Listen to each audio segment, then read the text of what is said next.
श्री सीताराम मित्रों, कैसे हैं आप सब। आशा करता हूँ आप सब ठीक ही होंगे। ऐसे भगवान की महती कृपा आप सब पर बनी रहे। मैं पंडित राजेश तिवारी निर्मोही एक बार पुनः उपस्थित हूँ अपने यूट्यूब चैनल निर्मोही जी महाराज पर एक बड़ी सुंदर जानकारी लेकर के। मेरा आज का विषय है रुद्राक्ष। जो रुद्राक्ष माला हम धारण करते हैं वो एक मुखी से लेकर के 12 मुख तक की होती है और भी ज़्यादा तक मिलती हैं, लेकिन मिलती ज़्यादा नहीं, मिलती तो 12 तक ही है। आज इसी विषय को लेकर के चर्चा का विषय बना है, कौन सा रुद्राक्ष हमें धारण करना चाहिए और इसे धारण करने से क्या होता है। आज मैं बता दूं आप सबको, शिवपुराण में एक बहुत सुंदर श्लोक है। शिव प्रियतमो गेयो रुद्राक्षः परपावनः दर्शनात् अस्पर्शनात् जप्यात् सर्व पापहरा स्मृतः। इन्हीं शिवपुराण में लिखा है शिव रुद्राक्ष को बहुत प्रिय है और रुद्राक्ष बाबा शंकर को प्रिय है। इसके दर्शन से, स्पर्श से और जप से सभी पाप कट जाते हैं। मेरे भाई, विदेश्वर संहिता के 25वें अध्याय में 7वां श्लोक है। पुटाभ्याम चारु चक्षुरुभ्याम पतितः जलबिंदवः तत्राशु बिंदवो जातः वृक्षारुद्राक्ष संज्ञकः। बाबा शंकर के नेत्रों से जलबिंदु गिरे और जहां जहां वो जलबिंदु गिरे वहीं पर रुद्राक्ष के पेड़ उत्पन्न हुए। और रुद्राक्ष धारण करने की जहां तक बात आती है मेरे भाई, स्पष्ट लिखा है यथा यथा लघु स्यात् वैदधाधिक फलम प्रदम। यानी जितना छोटा रुद्राक्ष होगा उतना ज्यादा से ज्यादा लाभप्रद होगा, उतना ही फल देने वाला होगा। कुछ लोगों का एक विचार आता है, महाराज जी कौन सा रुद्राक्ष पहनना चाहिए, 1 मुखी, 2 मुखी, 5 मुखी। अधिकतम मिलने वाले रुद्राक्ष 5मुखी ही होते हैं। कुछ आज के युग में हर जगह डुप्लीकेट की मार ज्यादा है। कुछ लोगों ने आर्टिफिशियल रुद्राक्ष भी बनाकर बेचना शुरू कर दिया है। रुद्राक्ष और इसका एक डुप्लीकेट होता है भद्राक्ष। तो मेरे भाई, जो रुद्राक्ष है रुद्र को प्रिय है, जो भद्राक्ष है उनके भद्र को प्रिय है। तो डुप्लीकेट रुद्राक्ष की पहचान कैसे करें। कुछ लोगों का मत है कि रुद्राक्ष की माला को अगर जल में डाल दिया जाए और डालते ही साथ वो डूब जाए, तुरंत डूब जाए, तो वो शुद्ध होती है, ओरिजिनल होती है। और भी बहुत सारे तरीके हैं पहचान के, जिन्हें हम अगले अंक में जरूर आपको बताएंगे। अभी ज़्यादा चर्चा करने से वीडियो लंबा हो जाएगा। तो आइए शुरुआत करते हैं, कौन से रुद्राक्ष को धारण करना चाहिए और क्या होता है रुद्राक्ष धारण करने से। हम सीधे अपने पॉइंट पर आते हैं। तो मेरे भाई, 1 मुखी रुद्राक्ष अति दुर्लभ है, बहुत ही दुर्लभ है, या ये कह दिया जाए कि नहीं मिल सकता। तो पूर्णतया सत्य तो नहीं है, लेकिन 90% सत्य भी है। पूर्णतया सत्य इसलिए नहीं है कि खोजने से क्या नहीं मिलता, भगवान की कृपा होती है तो सब मिलता है। 1 मुखी रुद्राक्ष साक्षात बाबा शंकर के स्वरूप है, सर्व मनोकामना पूर्ण करने वाले। 2 मुखी रुद्राक्ष जो होते हैं इनका भी मिलना दुर्लभ ही होता है। ये बाबा शंकर और माता पार्वती के स्वरूप है,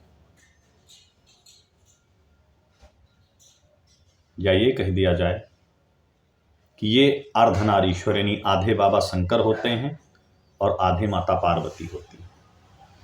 तो इसको पहनने से शक्ति और ब्रह्म दोनों की कृपा मिलती है। रुद्राक्ष की माला अगर हाथ में लेकर जप की जाए तो उसमें दाने होते हैं जो इन उंगली के बिंदु पर चलते हैं तो ब्लड प्रेशर और ब्लड सर्कुलेशन दोनों सही रहता है। और तीसरी बात मेरे भाई, रुद्राक्ष के दानों में उभरे हुए पॉइंट होते हैं जो हमारे गले पर दबाव बनाते हैं, तो उससे भी हमारा एक्रू प्रेशर और ब्लड प्रेशर नॉर्मल रहता है। 3 मुखी रुद्राक्ष मानो बाबा शंकर, माता पार्वती, भगवान कार्तिकेय, तीनों की कृपा एक साथ मिलती है। चतुर्मुखी में बाबा गणेश का भी समावेश हो जाता है। चतुर्मुखी रुद्राक्ष धारण करने वाली व्यक्ति के ऊपर गणेश की कृपा होती है तो सब मंगल होते हैं, माता गौरी की कृपा होती है तो लाभ होता है, बाबा भोलेनाथ का कृपा होती है तो मोक्ष मिलता है, स्वामी कार्तिकेय की कृपा होती है तो उसका भंडार भरा रखता है। ये चतुर्मुखी रुद्राक्ष के लक्षण हैं। और जो 5 मुखी रुद्राक्ष है, इसको जो भी व्यक्ति धारण करता है वो सर्वस्व प्रदान करता है। ये बाबा शंकर के 5 मुखों का स्वरूप होता है। इससे अगर किसी को पाप लगा हो, महापाप, तो महापाप भी दूर होता है और बाबा भोलेनाथ की कृपा होती है। पंचतत्व का स्वरूप होता है। बाबा शंकर के 5 मुख पंचतत्व के मानो स्वरूप हैं। और 6 मुखी रुद्राक्ष, ये स्वामी कार्तिकेय का स्वरूप है। उनका नाम है खड़ानन। मानो जिसके गले में 6 मुखी रुद्राक्ष हो उस पर खड़ानन महाराज कार्तिकेय की कृपा होती है। और जैसे ब्रह्म हत्या जैसा पाप अगर किसी को लगा है तो उसका भी निवारण 6 मुखी रुद्राक्ष के द्वारा होता है।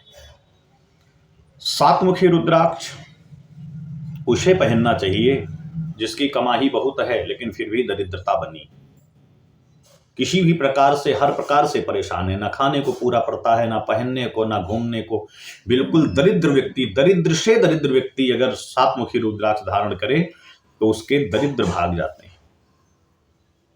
8 मुखी रुद्राक्ष, जिसके घर में अल्प मृत्यु बहुत होती है, अकाल मृत्यु बहुत होती है, कोई 40 साल पार नहीं होता, 50 साल पार नहीं होता, जिसके गले में 8 मुखी रुद्राक्ष पड़ा रहता है मेरे भाई, उसकी कभी अल्प मृत्यु नहीं होती।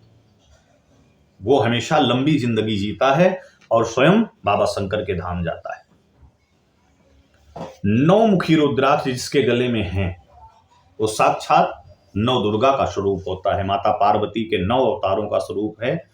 उसके ऊपर माता दुर्गा जी की, माता पार्वती जी की बहुत महती कृपा बरसती रहती है, जिसके गले में 9 मुखी रुद्राक्ष पड़ा रहता है।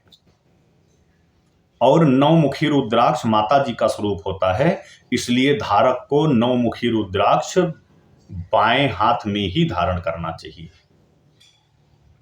और 10 मुखी रुद्राक्ष,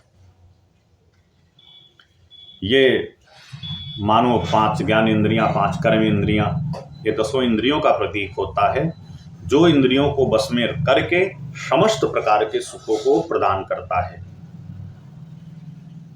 और 11 मुखी रुद्राक्ष, 11 मुखी रुद्राक्ष एकादश रुद्र का स्वरूप है, जिसको पहनने वाले की कभी हार नहीं होती, चाहे वो शारीरिक विजय हो या मानसिक विजय हो, या जिसका कोई केस चल रहा हो, मुकदमा चल रहा हो, अगर ऐसा व्यक्ति 11 मुखी रुद्राक्ष धारण करता है तो हमेशा विजयश्री उसके चरणों में चूमती है, हमेशा विजय होती है, सर्वदा विजयी भवेत्। 12 मुखी रुद्राक्ष 12 आदित्यों का वास होता है। 12 मुखी रुद्राक्ष को केश में धारण करना चाहिए। जिसके ऊपर 12 आदित्यों की कृपा होती है वही 12 मुखी रुद्राक्ष धारण करता है और सब प्रकार से सुखों को भोग करके बाबा शंकर के लोक पधारता है। 13 मुखी रुद्राक्ष, 13 मुखी रुद्राक्ष जिसके गले में होता है, अगर उसका कोई दर्शन भी कर ले तो उसको भी लाभ होता है, उस व्यक्ति का दर्शन हो जाए। क्योंकि 13 मुखी रुद्राक्ष पहनने वाला स्वयं देवता स्वरूप हो जाता है, वो देवत्व प्रदान करता है और उसके घर में हमेशा मंगल ही होते रहते हैं जो 13 मुखी रुद्राक्ष धारण करता है। और 14 मुखी रुद्राक्ष, 14 मुखी रुद्राक्ष जो व्यक्ति धारण करते हैं उनकी हमेशा विजय होती है और सारे पापों से दूर हो जाते हैं। उनको भविष्य में कोई पाप नहीं लगता, ना उनके द्वारा भविष्य में कोई पाप कर्म किया जाता है जिससे कि वो परेशान रहें। और ये समस्त तर्क आपको शिव पुराण के अंतर्गत मिल जाएंगे। अगर आप खोलेंगे शिव पुराण में विदेश्वर संहिता के 25वें अध्याय में बाबा शंकर के रुद्राक्ष की महिमा का वर्णन किया गया है। बस आज के लिए इतना ही, फिर मिलते हैं अगले वीडियो में बहुत सुंदर जानकारी के साथ। अगर वीडियो पसंद आया हो तो चैनल को सब्सक्राइब करके वीडियो को जरूर शेयर करें। जय भोले शंकर, जय शिव शंकर, जय शिव शंभो।